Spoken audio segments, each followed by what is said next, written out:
Knicks 126-124 Christmas Day win over the Cavaliers. I'm Jared Schwartz. This is Stef Bondy from the New York Post.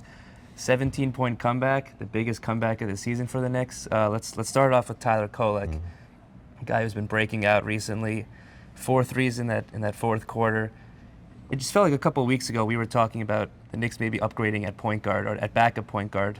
It feels like we're not talking about that anymore. Just what do you see out of that fourth quarter, and what kind of statement is he making? Yeah, I mean, it's basically been since the NBA Cup, right, where he's taken this giant leap. And you're right. I mean, before this, I think there was a lot of talk about we need to upgrade backup point guard to give Jalen Brunson a spell. Jalen was playing too many minutes. He had too many responsibilities bringing up the ball. They wanted to bring in somebody to help them.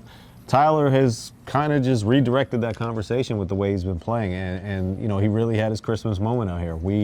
We're up in the, me and you were sitting next to each other in the press box, and what did we hear a fan say? Give the ball to Tyler.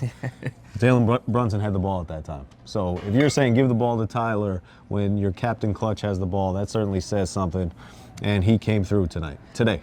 Another thing that we noticed in that fourth quarter was Karl Anthony Towns was on the bench for most of that big run in the fourth quarter. Mitchell Robinson on the floor.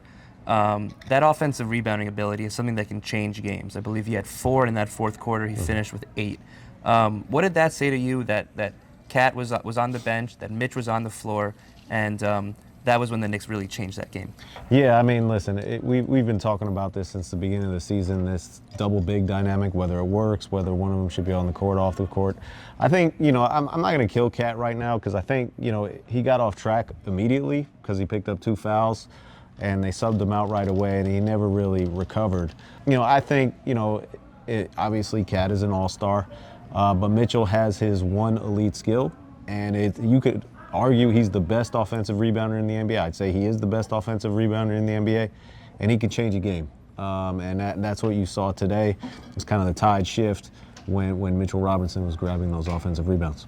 And then just Brunson. I mean, is there enough words to talk about him at this point? I mean, he thrives on these nationally televised games, and it just seems like every new nationally televised game, every new pressure moment, he raises his level to another level. It is. I always say, like, I'm done doubting Jalen Brunson because I'm always, he came in with the narrative he's a second-round pick. He's not tall enough. He's not athletic enough. All these different things. The teams have never won a championship with somebody that small since Isaiah Thomas of the Detroit Pistons as their best player. I mean, listen, every single time I see this guy do something, I've stopped being amazed. I've become numb to it. I think his teammates have said the same thing. And as somebody who's covered almost every game since he became a part of the New York Knicks, I've also become numb to it. Just one last thought. Coming into the year, most people thought these would be the 2 teams at the top of the Eastern Conference. The Pacers without Halliburton, the Celtics without Jason Tatum, the Cavaliers would provide the Knicks with their biggest obstacle in the East. It hasn't exactly gone that way. The Cavaliers have, been more middle of the pack. But this is twice that the Knicks have beaten the Cavaliers now this year.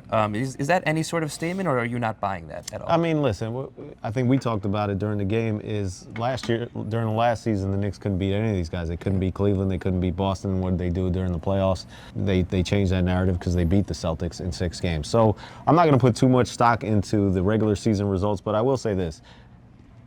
The Cavaliers, this was a brutal loss. Yeah. I mean, they needed this win more than the Knicks needed this win. They're kind of in tailspin. And they're stuck with this roster. They're in the second apron. They need to make it work. And, I know Kenny Atkinson. I think he's a great coach.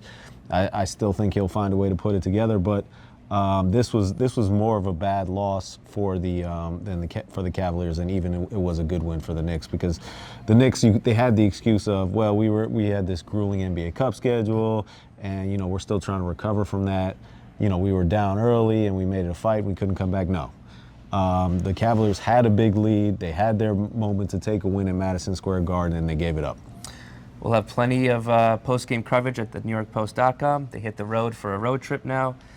That's the Post. Stef Bondy. I'm Jared Schwartz, and Merry Christmas.